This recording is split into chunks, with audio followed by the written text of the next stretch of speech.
What is up, you guys? Welcome back to another episode of the Creative Hunter podcast. This is episode 55, and it is with Brian Barney. If you know who Brian is, which there's a good chance you do, he's a stud. He's a killer. He is also the host of the Eastman's, one of the Eastman's podcasts. He's done a bunch of films with them. He's worked with them for a long time, and he's just super knowledgeable and really good guy.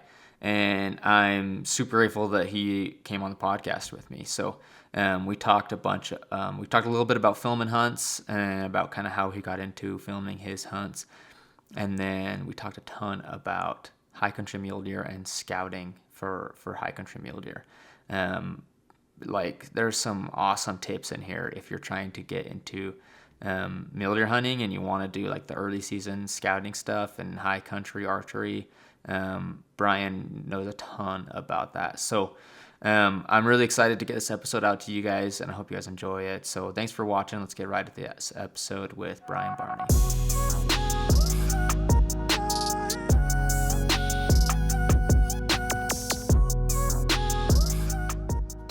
All right, guys, we got Brian Barney on the podcast today. Brian, you're pretty well known in the industry, but if you had to introduce yourself to someone who hadn't heard of you, introduce yourself. Yeah, so Brian Barney, backcountry bow hunter, and then I've been working with Eastman since about 2007. So writing, podcasting, and then also filming hunts and producing those. So you've worked at Eastman's for a while now. I think you mentioned it was like 10 years you've been working there. I'd love to hear your story on how you took that passion of hunting and brought it into Eastman's and kind of started making kind of like a side hustle career out of hunting. Yeah, so it's definitely been gradual, and I've had to build it brick by brick. And so a lot of it is reinvesting in myself. So the first thing is like mastering my craft. And my craft is bow hunting the West. And that's mule deer, elk, antelope, bears, basically anything they'll let me chase with my bow. And so like the first thing was really working on my skill set to become as good a bow hunter as I could become. And once I started seeing some success, I started writing some articles, and these were the early 2000s when magazines were still really popular. And so I started submitting articles to different places, and really Eastman's was the best fit from the beginning. It's public land, do it yourself. And so like I just felt like I fit into that mold really well. And so I started writing, and I probably got published a dozen times or so, and finally they gave me an opportunity, and they said, "Hey kid, you want to write a pro staff article for us? It'd be a paid article, and why don't you send us over an idea, and then we'll approve it, and we can get you to write an article in the magazine." And I think the next day I sent him about 30 ideas for different articles, and I've been writing for him ever since. But a lot of it is really investing in myself. And what I mean by that is like writing for free for so long, just believing that if I work at my craft and I share my story and my perspective, that guys would get value out of that and really enjoy it and continue to read. And same thing with the podcast. I started that and I did that for free. And eventually Eastman's took notice and then partnered with me on the podcast. And then we've been doing the podcast for 10 years running now. So I've been working for him since 2007, podcast for 10 years. We have another one now that I do with Dan Bakar, and same thing filming. Like my first 10 films that I came out with were all done for free. And it was just basically like working on my craft of being able to share the story and film these hunts and produce something of value. And, I talk about investing in myself as just like believing that I could do it and produce quality films of value to the people watching, and also to sponsorships, and then eventually able to work my way into deals. So it's been a slow build, and it's been brick by brick. But if you want it bad enough, like there is a path to get there. And, not everybody's path is going to be the same, but that was definitely mine, being able to share my story and worked out where it gets bigger every year and the listenership gets bigger. And so, I just continue to push at it and spend a lot of time at it to put out like the best content I can. Yeah. Well, I think a lot of people, that's what it takes, is just just time, and you just have to be consistent over a long period of time. Um, what was kind of the timeline like? How long were you doing this stuff for? Yeah, so I mean, I'd say the first couple years in all these ventures were done for free, trying to prove myself and prove my value, and then hone the craft of being able to like to be able to film these things. Like when I first started, I thought, well, I'll make the best films out there. It's like I do the biggest adventures. I have a high skill level in bow hunting, and if I share that, like everybody's going to gravitate towards it. And then I get home and I look at the footage I got and start piecing it together, and it just isn't top notch footage or shots or transitions or even the storytelling.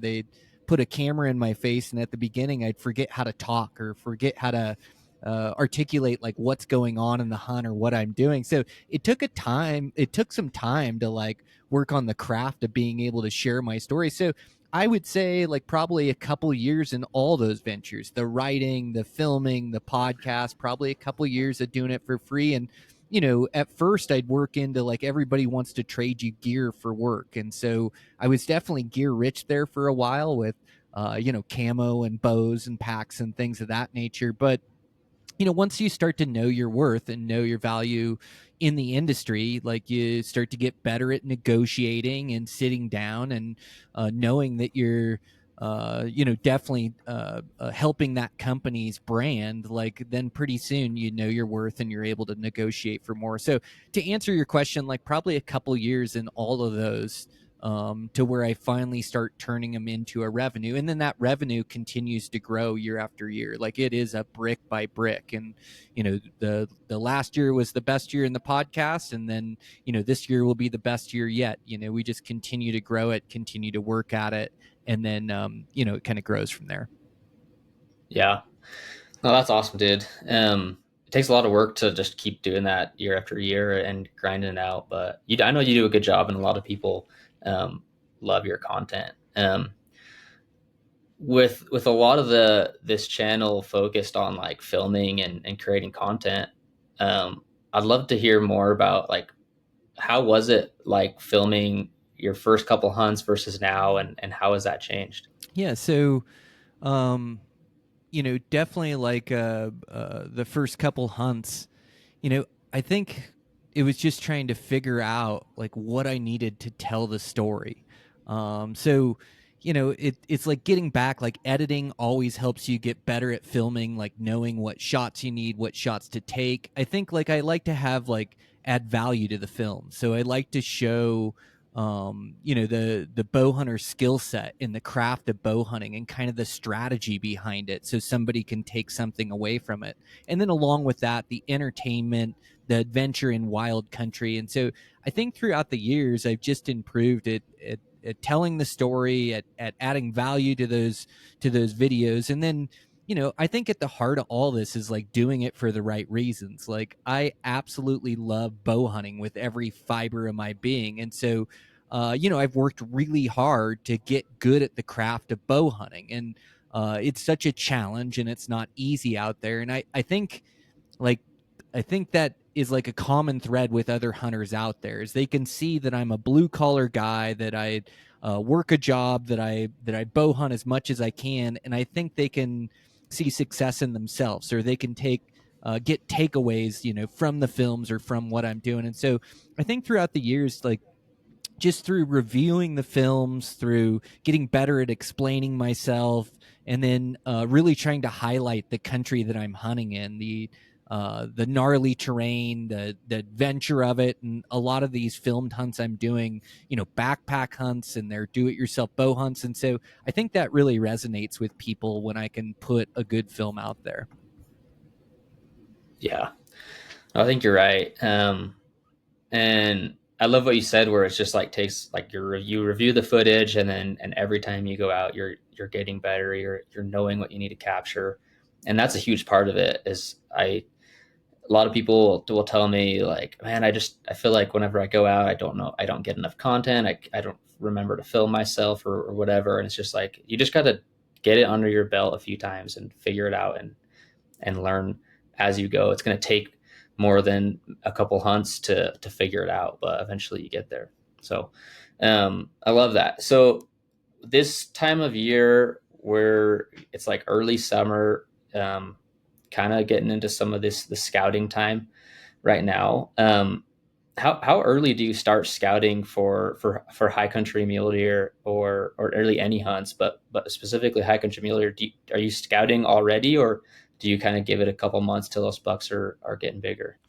Yeah, so right now, I'm looking towards mule deer season. I love hunting high country mule deer; it's one of my favorite. So right now is like a great time to scout for them. Or right now, not right now specific. I usually wait till about July 1st. I feel like July 1st is when their racks are big enough, when they're in their summer range habitat, when I can start scouting for them, and really like later in July and early August are prime dates. And so right now, I'm getting my legs in shape, getting that backpack underneath me, putting on some good trail miles, and then starting to plan out my summer scouting trips. And so when I go on these summer scouting trips, like I don't just find one buck and sit on them. Like I want to find a bunch of different bucks and where they're hanging, and they expose themselves more in these summer months. They have like this alpine attitude, and so they have their red coats on, velvet racks. They're running in bachelor crews, and they're just out in the open a bit more throughout the day. And so I really use these summer months to scout and scout hard and know a bunch of different locations and where a bunch of bucks are living. And it's a bit of warm up for season 2 because I'm just doing everything that I'd be doing during a hunt, but I'm doing it in a 2 or 3 day window. And so I cover a bunch of country. I camp up on the mountainside. I'm using my glass. I'm turning up bucks. And by about July 1st, I can tell what they're going to be. And I would say by about mid-July, they're in all the spots that they'll be like come late August, early September. Okay, cool. So when you pull up to a brand new spot in the high country, what are like just a couple of like the main things you're looking for? Yeah, so bucks, they don't need a lot of water in that high country. They can get a lot of their moisture, a lot of their water content from their feed and from dews in the grasses. And so I don't really look at water so much. I think I'm drawn to like feed more so than anything. So the high country mule deer loves to live on like the top features on the mountain. Now it all depends if it's rock top or a grass top mountain, but I'm really drawn to like grass top mountains. I like it when they can roll over the top of those things, and it may have some chutes and slides, avalanche chutes and things of that nature in it. And it's so it can be rough and rugged country, but ultimately I want that good green grass. And what I look for is like bold basins, so they have like a bowl shape to them off the ridge line. And I'm looking for likely spots of a buck. I'm not going to be able to e-scout the exact location of the bachelor herd of bucks. And so what I do is I try to circle likely spots. And so I'm looking at feed, I'm looking at slivers of cover. So I want to see like sparse trees and things, maybe some buck brush or some willow brush in there, which is going to be like a different color green in the meadow. A lot of times they'll lay down in that stuff. And so I'm just looking for a bunch of these spots, and I kind of look for basins that connect together. So, a ridge line that'll show me like 4 or 5 really good drainages that could have mule deer in it. And then my job is to get in there and look at those 5 and see which one's holding bucks. And those bold basins seem to really hold like the snow drifts in them. And so those snow drifts continue to melt throughout the summer months, and they give that grass like really good moisture content for that good neon green feed. And so that's kind of what I'm looking for when I'm e-scouting, circling likely spots that connect together, spots with really good feed, and then also some cover. Okay, cool. Yeah. And so you're probably doing some e-scouting and trying to find some of those spots before you head out to, I assume. Yes. Yeah, I'm looking for a lot of these spots, circling them on maps, and I'm looking for places like I don't hunt a mile from the road or 2 miles from any trailhead. Like that's where people are going to start. I realize trails are the highway of the backcountry, and so I can use trails to get back into country, but then I really want to get off them and get to remote country that doesn't have any trails in it. I also try to get away from water. It seems like people, when they're using horseback, like they've got to camp by water. If they're hiking, people just don't pack enough water to live on the tops. And so they bring up a Nalgene 32-ounce thing of water. They get to the top, and then they've got to climb down and camp by a lake or camp by a creek. And so I'm really looking for like zones of pressure. I'm looking for lack of water. I'm looking for good feed and good spots. And then, yeah, I'm circling those places on a map. And another thing I like to look for is like through hunts. So a place where I can drop my dirt bike or a mountain bike, and I can drop it at one trailhead, drive to the other end of the range, and then hunt one direction the whole way towards that e-bike, towards that bike, and then circle around. So that way I don't have to go back and forth and cover country twice. I can just work my way through an immense amount of country and then get out at the bike. Or if I end up close to the truck, I can always come out at the truck. Yeah, dude, that's a good point there. I've never even thought about doing that, dropping a bike or something on one end, and hunting through it. That's actually, I might do that this year. That's cool. So something that I was talking to Kobe Owens, and he told me, he's like, dude, if you have Brian on the podcast, you need to ask him this. He said Brian's really good at, once he finds a buck, Brian's really good at getting in and navigating the terrain and getting that buck killed. And I feel like that's where a lot of people get hung up, and I get hung up too, because it's one thing finding a buck, but then like actually getting it killed and figuring out how to get in close on that buck, especially a big buck, is a whole different ball game. So what's your process, or like how do you do that after you find a good deer and it's season's going? How do you get in on that buck and get it done? Yeah, what a great compliment from Kobe. I really like that guy. But yeah, he's done a couple hunts with me for sure, and we've chased some critters around. So that's a great compliment. I think it's like it comes back to this hunting skill set, this craft of honing your instincts, like becoming a good bow hunter. Is like you're kind of able to recognize situations and when that buck's susceptible and when he's not. So high percentage chances, low percentage chances. It's having like a higher understanding of the winds. So like really knowing directionals, which way they're coming, the forecast, how they move through the mountains. It's knowing thermals and how they react.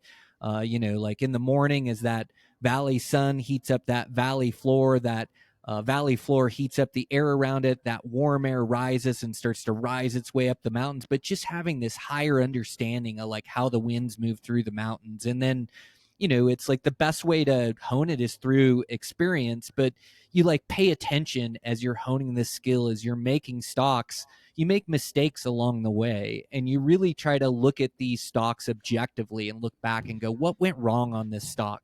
What could have I had done different? Should I have been more patient, really waited to go in? And really it's not black and white on these deer, and the creative thinking is rewarded, but it is good to have like some rules that you kind of go by. And so if I'm hunting early season mule deer, the majority of times what I'm going to do is I'm going to bed that buck in the morning. I'm going to watch him until he beds in the afternoon. I'm going to wait till the afternoon because I'll have steadier winds. And then when he beds in the afternoon, he's really going to bed tight in some shade, and he's going to stay put. So I know if it takes me an hour or 2 hours to get to him, like I know he's going to be in the same spot. And then like really what I do is I just don't take any shortcuts. Like if I think that deer is going to see me, he's going to see me. And so I'll go way around to avoid being spotted.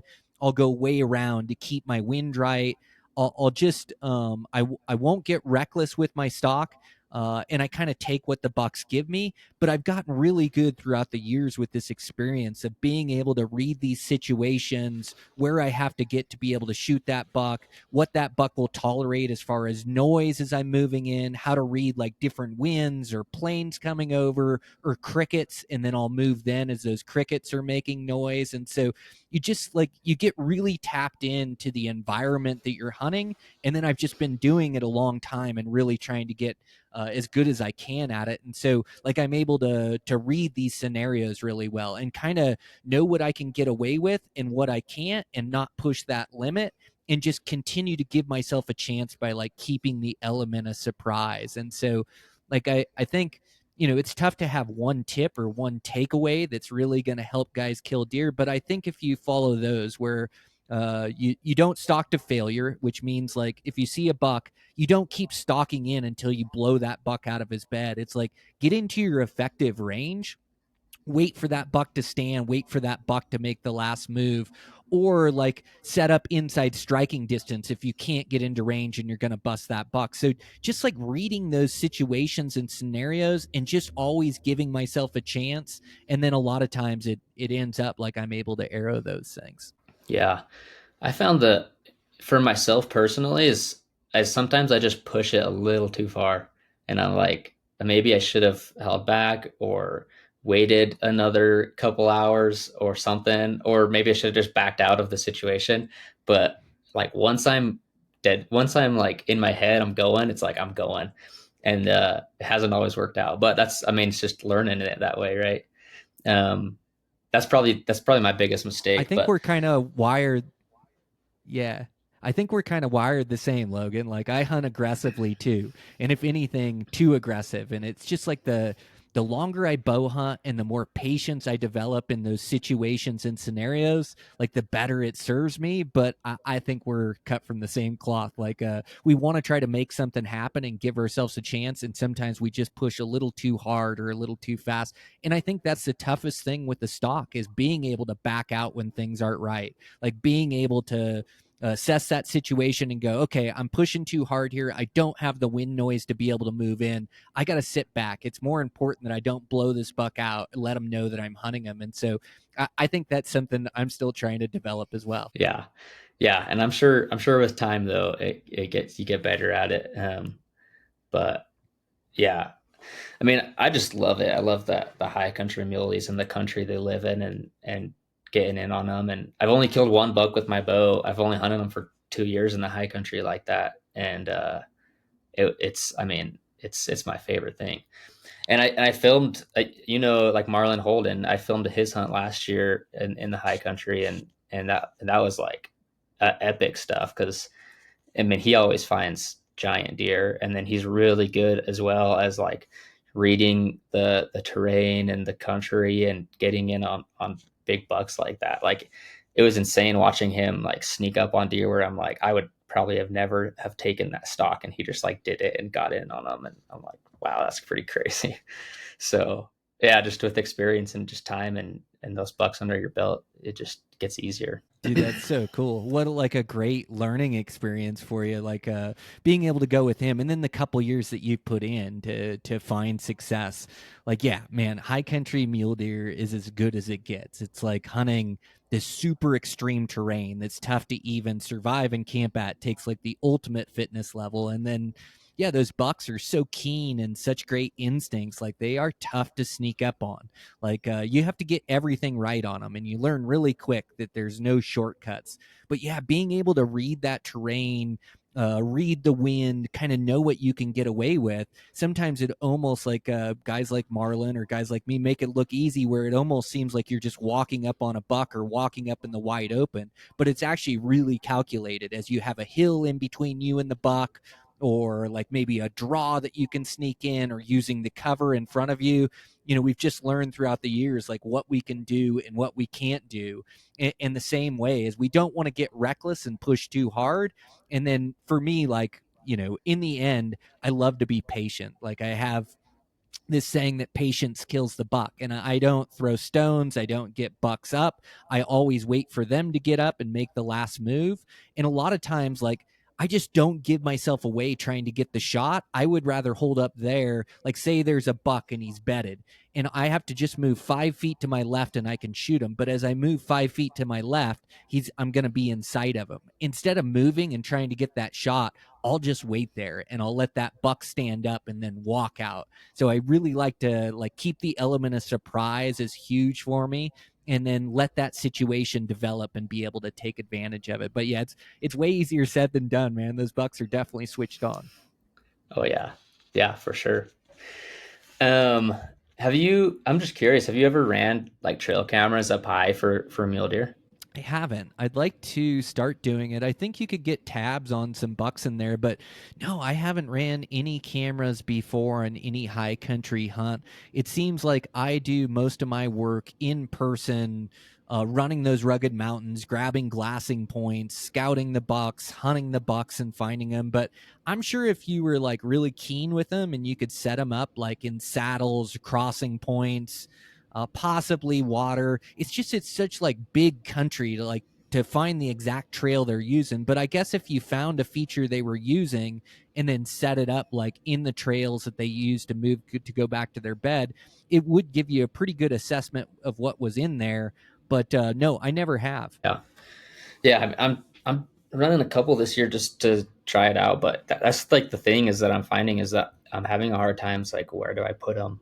Like, where should I? Because I mean, it's yeah, they're just way different up in the high country because they're not always on the same trails or in the same stuff, and so I don't know. I'm excited to see kind of what I get. I already have one camera up, and I'm gonna throw a couple more up, but um, it's the it's been tough finding those spots to put cameras. So we'll see how it goes. But it's kind of fun just to have that, and it'd be cool if we got something on the cameras. But yeah, I was curious if you ever ran them. So and some people do really good with cameras in the high country. Yep, I've seen that before. Yeah, some of those guys in Utah, that Sean Morgan's done good running cameras, and then yeah, there's some of those guys that keep track of some of those bucks and how they move through that country. Gosh, you got to be careful with the laws and logistics now, and when you can use them, when you have to have them picked up, if you can use a cell phone camera. And I just feel like by the time I figure out where the bucks are, I've already gone in there and scouted and glassed them up, and I kind of know what bucks are living in there that I don't really need to, go right into their bedroom and set a camera. But I'm sure it's like the right place and the right time, the right location. I'm sure you could gain like a ton of intel from one. I just haven't dialed them in yet. But yeah, that's for you guys to learn how to use and use how to use it to your benefit to figure out what bucks are in there and the trails they consistently use. It's a way to scout without having to physically be in country. So it makes sense. I've actually got some trail cameras this year. So yeah, maybe I'll try to implement them as well and see if I can find like a smart way to use them that really benefits me, like on a big deer that I'm trying to kill. That would be fun. When you're filming a hunt, do you ever feel like a tension between documenting the hunt and experiencing the hunt? Yeah, like a little bit for sure. I it's like really fun to document and be able to showcase and share with my family and friends in there. And I'm kind of immersed in the experience no matter if I'm filming or not. So, I don't know how much it takes away. It's almost like trying to capture it to be able to review it, to be able to show it to other people. And so, yeah, it's like, I don't film every hunt I do, which is good. Sometimes it just lets me cut loose and like go with just my bow on a solo hunt and go stalk things. And I feel really dangerous when I'm just by myself and I don't have two people that I'm trying to get in range or two people that I'm trying to move around the mountains. So that kind of gives me a good break. But it is absolutely awesome when you can capture like a big adventure and have the film for it. So definitely try to as much as possible. How have you seen social media impact the hunting industry, and do you think it's positive or negative? How some of the ways you've seen it? Hmm. Yeah, I think there's some good and some bad. I think definitely the good is like being able to connect with like-minded individuals, and really it's like how I find a lot of my guests for the podcast. That's how I met you, is through social media.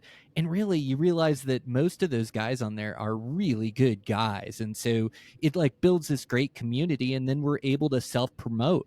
Like you're able to build your own name. Like when I started, there was no social media, and so you had to get published in magazines. You had to get put on the outdoor channel. Like those were the routes to success for me. So this like creates a lane where you can really create your own following, create your own content and share it with people. And so like in that aspect, like I think it's a great thing, man. It's like build a great community, self promote, be able to share things with other like-minded individuals. And then like the negative, like, I think there's guys that are definitely looking for good locations and good spots, and I don't think all of it is like I don't think they're out to steal spots all the time, but if they figure out a state or a unit somebody's hunting, they go hunt it. Or they can be looking for exact ridge lines and exact features to go hunt. And so I just think there's a lot of guys going hard. A lot of guys find a lot of motivation in social media, which is not always a bad thing either.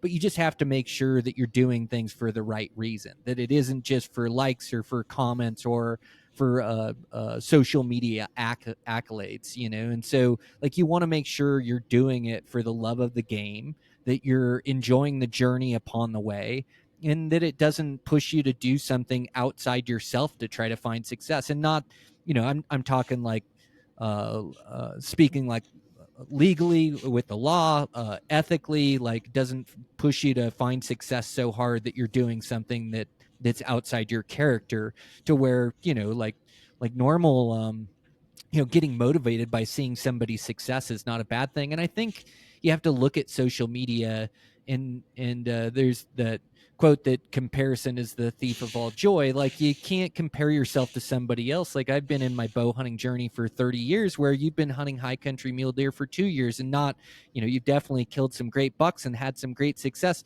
but you just have to be careful, like, where you're at in your own journey, and not comparing yourself to somebody else that's put their whole life in it forever. Like, you'll get there and probably be better than I ever was, because you started from a place where the information day and age where you can take in a ton of information and improve really quick. And so, eventually you will be there, be even better. But yeah, I think those are some of the goods and bads with social media. But ultimately, like, I have a real positive relationship with it. I have to keep myself in check that I'm not doom scrolling or spending too much time on it, or that I'm not putting too much weight into likes and comments. And like, if you're not going to listen to the negative, you also can't listen to the positive too loud either, or start believing it. And I appreciate it for sure, but yeah, I just don't want to buy into it too much, where I'm not putting in the hard work to be successful next year. Yeah. No, I love that. I love those thoughts, and I agree with you. Because you definitely want to make sure that you are doing it for the right reasons. And I think most people are, especially the guys that are like crushing it and doing good at it. Like, I think that most of them are good guys, and they're making it happen and just trying to do the best they can in life and in hunting and everything. So it's pretty cool. And it's cool that nowadays, like, you can make a living using social media, and like you said, like, growing that audience for yourself. You don't have to you don't have to it's different how, like, when you were getting into it writing, like, now you can go out on your own and start a channel and build it so much faster, and express that and create so much more content than you used to be able to. So I think it's cool, and I think it's really fun. And I I study it, and that's what I'm going to school for, is social media. So I just kind of like love the ins and outs of it and figuring it out, and just using it. So it's cool, and I love to get people's thoughts on it as well. People who have been in the industry for a while. So awesome, man. Yeah, it doesn't come natural, and it's something I have to work at a bit, and it's tough. I kind of like that lane you're in too, where I believe, like, you're sharing valuable insight. Like, it's like I like to share my successes, but sometimes I just feel like I'm bragging all the time, or like, so it's nice to like mix in some really good content to help people out, like to really add value to social media, to put out the stuff that's helped me along the way, stuff that I do on hunts that's taken me years to learn. And I see you in that lane as well. And I think that's a good place to be, where you share your successes. I also like to share my failures, my misses, my shortcomings as well, as I think that like has a ring of like authenticity with guys. And then I love to share like just those tips and tactics, or those ideas, thoughts and theories that really help me along the way. And I think I like I'd like to feel like I got a pretty good balance of that I try to do with my social media. Yeah. Yeah. No, I think you do. And yeah, like you're saying, like I do focus a lot on trying to share, just give some value and education to people out there too. The person where I was at 2 years ago, it's like, how can I help them just improve on their journey? And so that's what I kind of like base a lot of my content around, and try to help people in that way. And that's a lot of the reason that I do the podcast too, is like I'm in a pretty sweet position where I know some cool people in the industry and have some good connections. How can I leverage that to just help other people and share knowledge, and it helps me too along the way, because I get to learn from cool guys like yourself and other dudes who are making it happen. And it's fun. Like I just love it too. So yeah, I think you're totally right. Yeah, you do really good at it, Logan. Yeah, I love your content. Yeah, I think it comes a little bit more natural to you. Yeah, you put out really good stuff. So yeah, no, I just keep with it. Well, thanks, man. Yeah, I appreciate it. Um, we'll kind of wrap it up with this, but what are you excited about for this year? Whether it's hunting, like professionally, whatever it is, what kind of gets you stoked right now? Oh, I'm fired up for big adventure. Yeah, it's this ever evolving challenge of like trying to get the most out of myself, like trying to get the most out of my body, my mind, my shooting, my time. And so it's really a lot of effort into preparation to try to get the most out of myself. And then it's also to try to get the most out of these units, and to try to find the biggest animal or the biggest couple animals inside a unit and then put a perfect arrow in them. And then for me, I like big adventure. Like it isn't just arrowing big critters. I don't want to combat hunt. Like I want to go have my own experience in the mountains. And so I'm really pumped. I have a bunch of backpack hunts this year, which is like the purest form of bow hunting, where you have to carry everything you need on your back, move daily, and then hunting just wild country. Like where I'm hunting elk this year, there's a bunch of grizzly bears, and where I'm hunting elk is also like these granite top mountains and just this pristine elk country that is like Montana, that's just vintage for like big dark horned heavy 6-point bulls in like wild country. And so yeah, I want to go challenge myself and go have an adventure in there and chase some really good critters. And then same thing, high country mule deer is just get up in that super extreme environment and be able to survive and thrive up there and try to find the biggest buck in the unit, try to put a perfect arrow into him. And it's really fun. Like I've learned throughout the years of traveling all around, like I do have a Hawaii trip planned this year that'll be really fun, but traveling to Hawaii and Australia, New Zealand and Alaska, and then traveling all over the lower 48 states, like hunting about every state that you can hunt a mule deer in, I've taken a mule deer. And so like I've really found throughout hunting all these places that I love to bow hunt. I love the adventure. I love traveling, but really the funnest stuff is hunting mule deer and elk.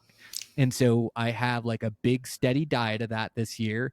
And I'm working hard to make sure that I got my time off, and I've got a couple elk tags in my pocket and handful of mule deer tags, and I'll be hunting from pretty much August all the way through December. I've even got an oddad tag in January, but I've just learned like this steady diet of like elk and mule deer during different seasons are as good as it gets. And so I'm just really focused right now on my training, my preparation, my e-scouting. Pretty soon will be my scouting. In fact, I've already ran some scouting runs into elk country this year, not really looking for elk or bulls, but looking for country that I want to hunt, vantage points, and how to get in and out of it. So really every year, like I'm more excited. So I'm just fired up for this season to cut the legs loose. I feel like about like a caged lion by the time it gets here to season, and see what I can do in the mountains, and see what I'm made of. It's like the ultimate backcountry test. So that's what I'm really excited about.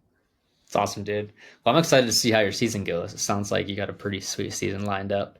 And yeah, dude, I'm right there with you. I'm just itching to get out right now, and it's early, but I just want to go like find stuff, just check out some country. So anyways, Brian, thanks for coming on. Where can people find you online on social media? Yeah, my pleasure, Logan. It's really good to connect with you. We had like such an awesome conversation on my podcast the other day. So, my podcast is Eastman's Elevated. I also run Eastman's Bow Hunting Journal, which is a bi-weekly podcast. You find my videos on Eastman's Hunting TV. It's probably a dozen or more on there. And then we're really excited to release the ones from last season. So there's a good high country hunt in there that's going to be coming out here in July. And then, we have my best bull to date, another bull that I harvested on film. That's a great big 6-point in the mountains. So yeah, some really good films coming up. And then the writing in the magazines, Eastman's Bow Hunting Journal, Eastman's Hunting Journal. And then Instagram is Brian_Barney. Okay, awesome, man. We'll appreciate it. Thanks for coming on, and we will see everyone next week. Yeah, my pleasure. Keep killing it, Logan. Thanks, man.